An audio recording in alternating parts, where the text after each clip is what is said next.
All right, so before we really get into it today, I just want to give everyone a heads up that we're looking at a true crime case, Hmm. and, with that comes violence and the loss of life. Yeah, it can be heavy stuff sometimes. So, if that's something that you'd rather skip, totally understand. But if you're ready to kind of explore all the complexities of a home invasion and this really difficult legal situation, then let's go ahead and dive in. Definitely one of those cases that makes you really stop and think about the choices that people make under, that kind of pressure. Oh, absolutely. Yeah. Yeah, and so we're looking at the case of Brian Camp. He was 24 years old from Southampton, Massachusetts. Hmm. He ended up getting charged with manslaughter in the death of Johnathan Letendre. Who was his girlfriend's ex-boyfriend. Yeah, yeah. And the thing that's so crazy about this case, or I guess unusual, is that the prosecution actually agreed that the first shot that Camp fired was self-defense. Right. But they argued that that second shot, which he fired 8 minutes later, was not.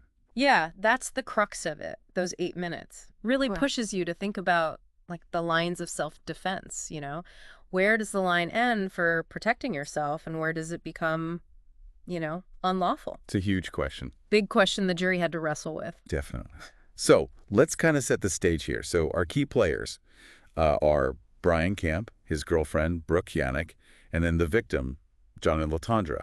It was late December 27, 2022, just after midnight.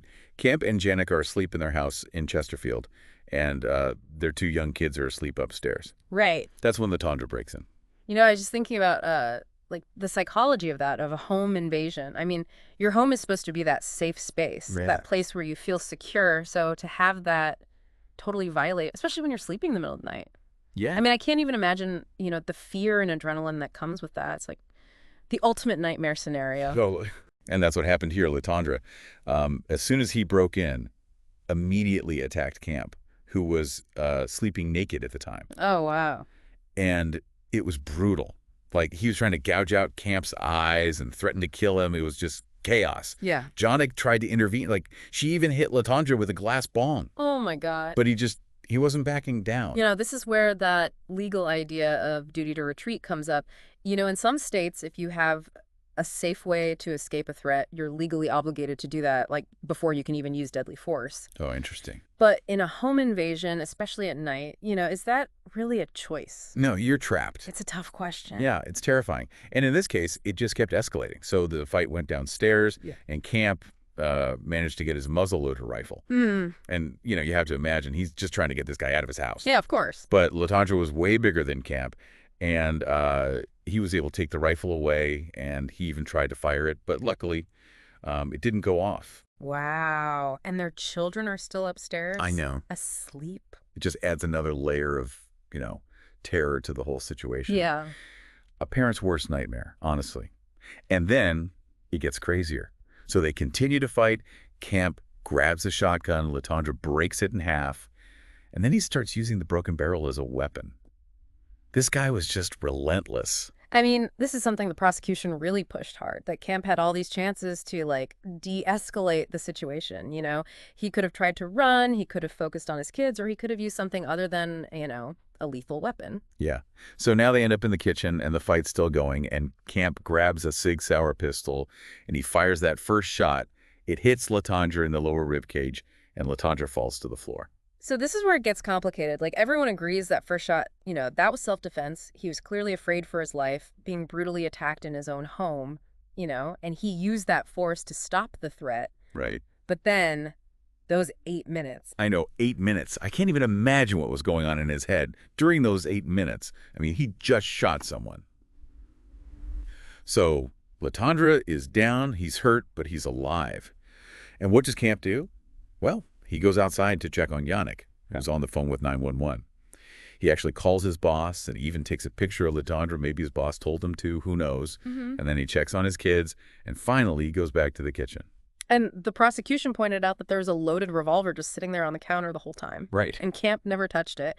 Their argument was that if he really was still feeling threatened, he would have grabbed that revolver when he left the kitchen. That's a good point. It makes you think. Yeah. What would you have done in those 8 minutes? I mean, those 8 minutes are just at the center of it all, right? Yeah. It's this back and forth between, was it self-defense or was it manslaughter? Right. So when Camp went back to that kitchen, he saw Letendre starting to get up, and that's when he fired again, that second shot, the one that, killed Letendre. Oh. To the head. So the prosecution is saying, like, this second shot wasn't necessary at all. Right, exactly. They kept saying Letendre was already down. Camp had all that time, those 8 minutes where he just left him there. And he didn't even, think to grab that revolver for protection. Right. Their whole point was that Camp had time to think to make a different choice. But what did the defense have to say about that?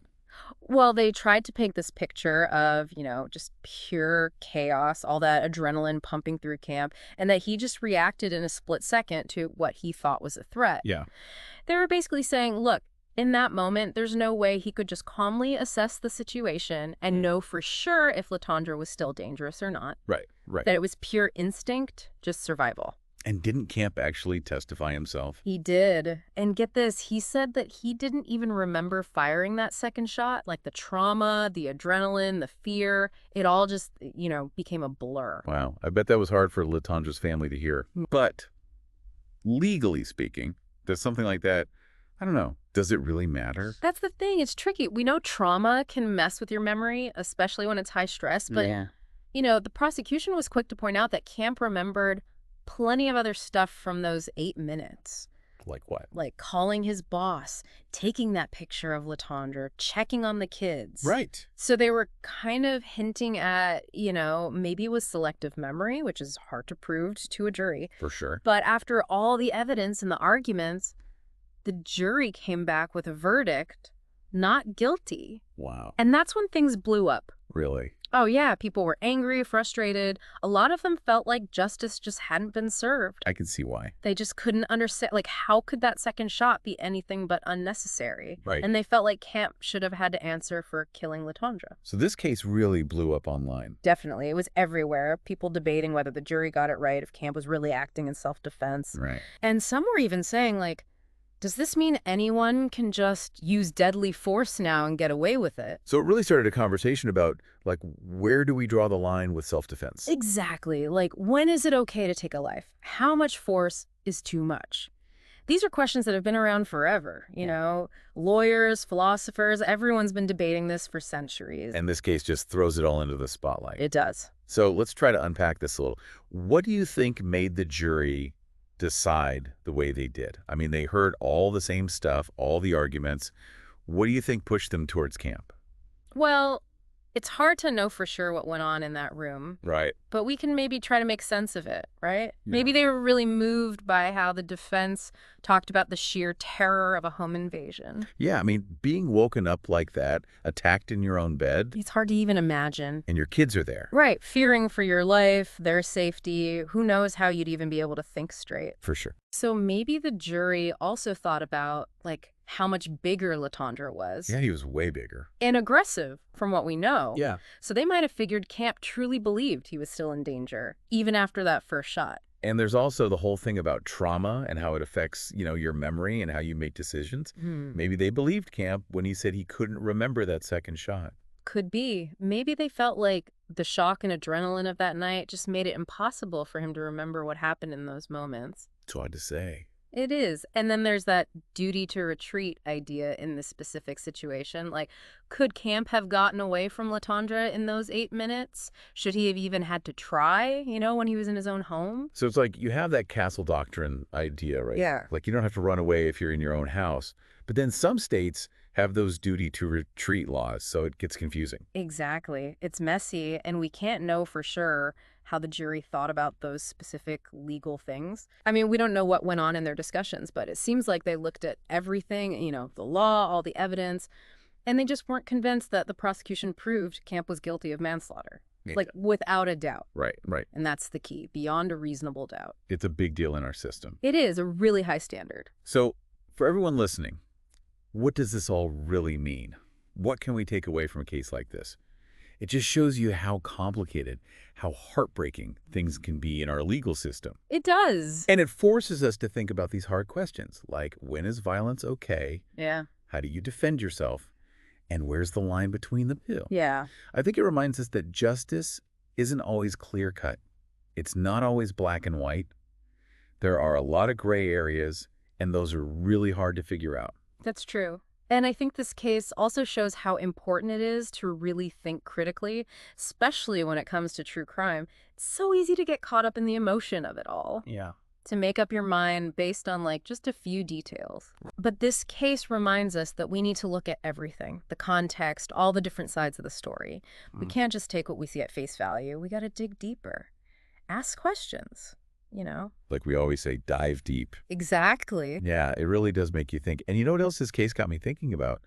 Like how the media handles these kind of stories. Mm, You see these headlines like home invasion, intruder shot dead, and it's like you immediately form an opinion. right. Based on like a tiny bit of info. Yeah, exactly. Yeah. But this case, I mean, it just shows you how much more there is to it. There's always more to the story. Oh, absolutely. It's so important to like really look at everything with a critical eye, especially with true crime. Yeah. Look for the context. Yeah. What's the whole picture? Don't just take what they're feeding you. Right, right. Think for yourself. Dig a little deeper. Ask the questions. Come to your own conclusions. It's like our motto, dive deep. Ex- So we're kind of left with these big questions, right? Like, did justice really happen in this case? What is considered okay when it comes to defend yourself when someone breaks into your home? And like, honestly, what would you do if you were in Camp's shoes? Those are the questions, aren't they? I mean, there's no one right answer. Every situation is different. Right. It's about understanding the law, understanding the situation, and realizing how serious those, life or death decisions really are. Yeah. This case is going to stick with me for a while, I think. Yeah. It's a real reminder that the legal system, even though it's supposed to be fair, it's still run by people, Right. and people are flawed. So there's Mhm. always going to be complications, stuff we don't know, and sometimes it even feels like the system contradicts itself. And that's why we keep looking at these cases, right? To learn from them, to talk about them, to deal with the hard questions they bring up. Yeah, exactly. We always love hearing what you guys think about these deep dives, so head over to our social media pages and let us know what you think about this case. Did the jury get it right? What would you have done if you were Brian Camp? We want to hear your thoughts. Keep the conversation going.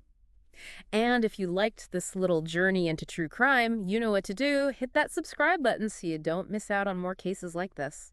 Until next time, keep those brains working, keep asking questions, and keep diving deep. Yeah, and don't forget, sometimes the best answers come from asking the right questions.